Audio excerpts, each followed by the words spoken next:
morning, my name is Bruce Smith. I'm Director of Forecasting and Planning at Emirates Water and Electricity Company. Today, I'm going to speak about how we've solved the clean energy problem, but now what? The utility sector is not renowned for being fast-moving. Indeed, the nature of our work means that we must constantly weigh up and balance the risks of the unproven against the potential breakthroughs offered by new technologies and innovations that might allow us to do more for less. Today, I'm going to focus on the part that the utility sector can play in reducing carbon emissions and explore some of the key challenges that lie ahead of us as an industry and as a sector here in the UAE, if we are to move from net low to net very low, or even net zero.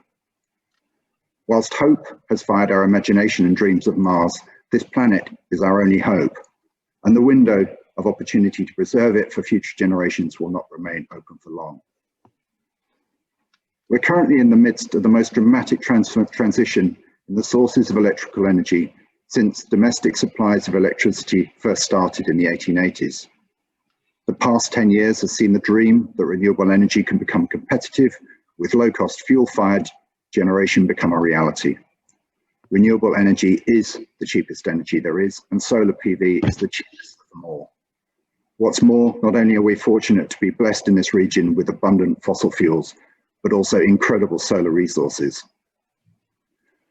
Over the next 10 years, some hard yards will need to be won, working out how to develop and manage an energy and water system that places renewable energy at its heart rather than at its periphery. Over the next 10 years, Abu Dhabi will see a revolutionary change from the world where we produced all our power and water from gas to a portfolio dominated by renewable and nuclear energy. But what we can't yet answer is how dominant, or put another way, how can we maximize this dominance? Whilst it's likely that within the next 20 years, solar power plus some form of storage will have largely replaced gas-fired generation, the reality is that today there is much to learn and much we don't yet know about how to develop and operate a system with very low or no fossil fuel-fired generation. EWEC has a vital role in navigating the technical and economic challenges of this transition to the benefit of both consumers and the UAE as a whole. So what can we achieve in the near future? This next slide shows EWEC's projected carbon emissions from power and water production over the next period out to 2025. We've already embarked on a massive transformation of the power and water sector. With the introduction of the world's largest solar PV plant, the world's largest RO plant, and a 5 gigawatt nuclear program, we expect to halve our sector emissions from around 43 million tonnes in 2019 to 20 million tonnes in 2025, as that last figure just showed. The best part is that due to the alignment of low emissions with low energy cost, the bulk of these CO2 emissions come hand in hand with economic savings. So we're reducing the cost of supplying our customers at the same time as reducing our environmental impact. First, looking at solar PV, the recently announced Al Dhafra project, which was for 1,500 megawatts, came in at around $13 per megawatt hour. Not only the cheapest solar PV in the world at the time, but possibly the cheapest form of large-scale energy production the world has yet seen. By comparison, best-in-class thermal generation would cost between 3 and 6 times as much on a pure energy basis. So, why are we not flooding the country with cheap and green solar energy and replacing our existing plants with it today? It's certainly not space limitations. We could power the entire UAE from a relatively small patch of desert you'd hardly even see on the map. However, the sun doesn't shine 24/7, to put it off in the blindingly obvious. So we either have to convince everyone to use only electricity in the day, or we have to store the electricity, which, as we'll see later, comes with its own problems. For now, gas is the most cost-effective energy storage medium. Next, we come to reverse osmosis, or RO. RO is close to being one of those panacea technologies that enormously improves on the incumbent gas-fired desalination technology with no major downsides.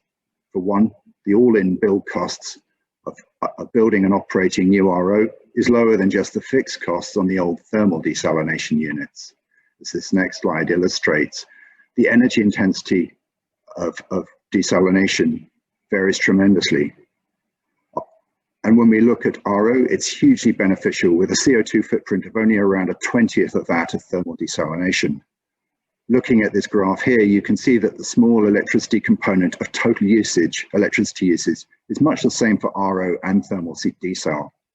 But for RO, this is the energy used to pump seawater through the filtration membranes and around the plant, and is similar in quantity to the electrical energy used to pump water between processes in the thermal desalination.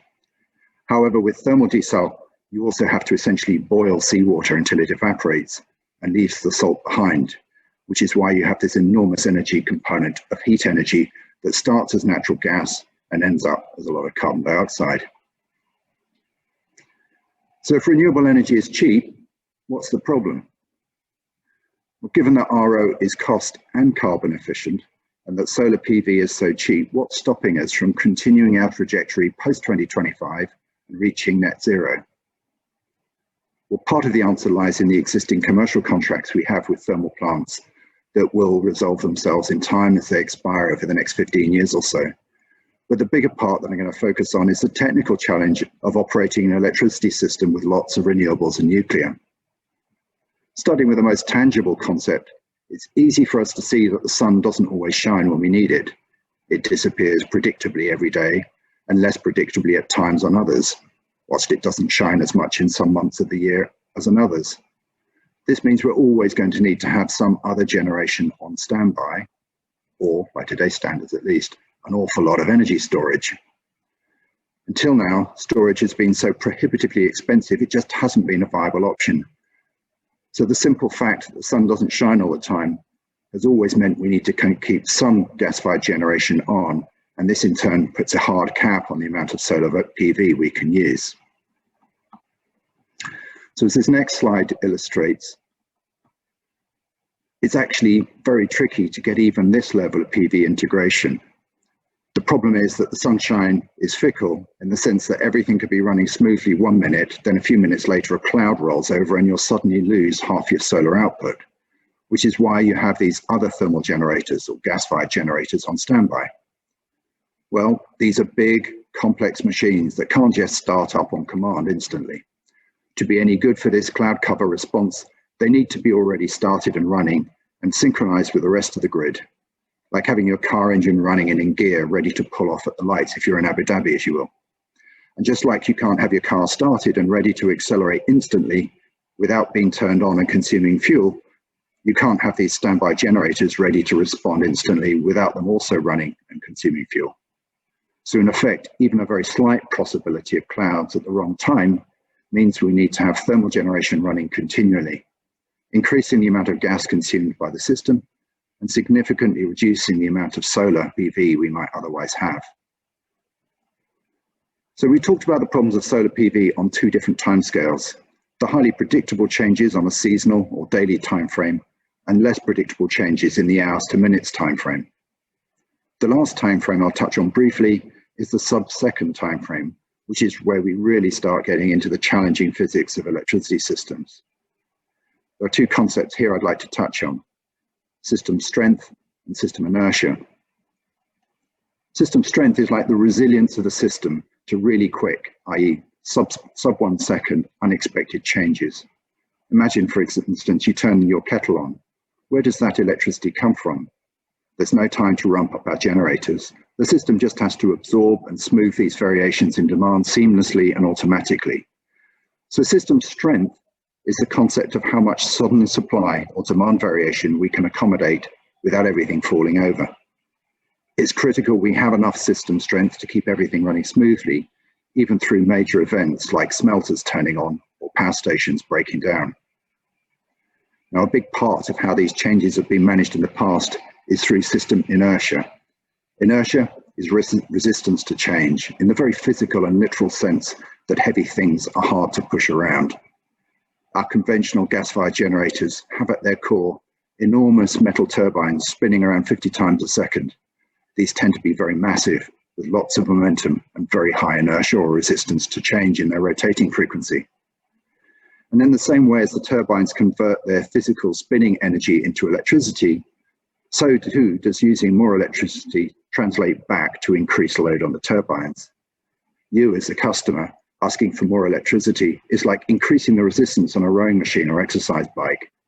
So when you turn your kettle on, this little bit of extra electricity demand gets translated all the way back to a tiny little physical push on the generators. Of course, these machines are so large and collectively have so much inertia that nobody would even notice, even if you turned on 1,000 kettles at once. But a power station trip might make them wobble a bit. But here's the key. Solar PV doesn't give you this inertia. With PV, there's no physical mass for your changes in electricity demand to push against. The more solar PV we have, the less physical inertia we have in the system and the less resilience we have to these millisecond changes. So if a generator trips and we don't have enough inertia, we're potentially looking at cascading trips and a system-wide blackout before you can even say the word solar PV. So what's the solution? Well, at present, we make sure we have even more gas-fired generation running. This in turn limits further the amount of renewables we can usefully use, which is one of the reasons for this plateau in our projected emissions intensity we get with our current technology assumptions. So as this next figure shows, if we don't get through this plateau, we are going to retain a fairly stable emissions outlook beyond the next 5-year period. So how do we solve this? How do we break through this plateau? The good news is that the technology exists to solve these problems and have a completely renewable grid. In essence, the simplistic answer is by using a combination of control systems and storage. Whether batteries or green hydrogen, or pumped hydro, we have the technology available today to construct a reliable and 100% green power and water sector. Storage solves the reserves problem. It mostly solves inertia. It solves energy shifting. The problem is, it's currently far more expensive right now than gas-fired generation. And while costs are rapidly falling, it probably wouldn't be well received if we suddenly told all our customers we were increasing their electricity bills significantly because we wanted to build lots of batteries.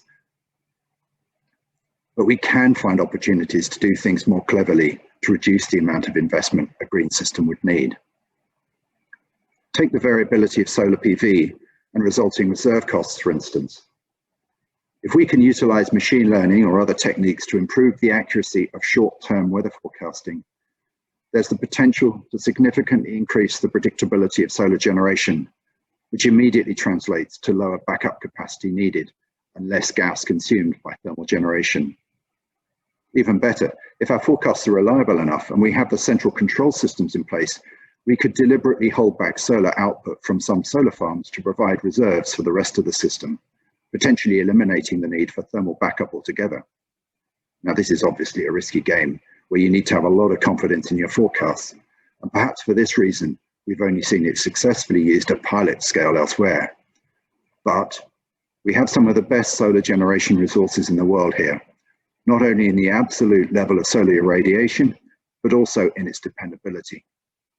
If we manage to make this work at a system level, it will be a world first and remove one of the main obstacles to higher renewable utilization. Another cost-effective option is demand management. We can reduce per capita emissions by consuming less power and water, more efficient appliances, better buildings, irrigation techniques, etc. But the other interesting aspect is energy shifting. What if we can encourage people to use more electricity when the sun is shining or the wind is blowing, and it's therefore much cheaper to produce the energy? Electric vehicles, for example, if your car is plugged in at home all day, why not provide the option to customers to prioritize low-cost charging during peak sunshine hours instead of the evening, when at the moment gas-fired generation is needed and costs are higher? So finally, returning to storage, it's not all bad news on the economic front there either. Chemical battery costs are coming down every year to the point where PV plus batteries may be competitive with thermal generation before the end of the decade. So in conclusion, the roadmap for the next 5 years is clear. Subsequent planning needs significant human capital and innovation. Where does this leave us? As a sector, we have a very strong potential to halve emissions reductions over the next 5 years, but to go beyond that, we're moving into uncharted territory. To move from net low carbon to net very low, or aspire to net zero, I would highlight two key challenges that we must solve. We will need to develop the control systems to enable the automatic real-time dispatch of intermittent generation resources like solar and wind, and its integration with storage solutions to provide the grid support services that have historically been the preserve of gas-fired and other thermal plants. We must find ways to continue to drive down costs of new technology, perhaps by leveling the playing field with explicit carbon reduction support. And to conclude, there's never been a period of more rapid change in the power and water sector. In this region, we are perhaps uniquely positioned to take advantage of a combination of a strong economy, a well-structured and well-organized sector, and the political support necessary to enable a rapid and cost-effective transformation of the sector and its portfolio over the next 10 years. It will be an interesting time. Thank you.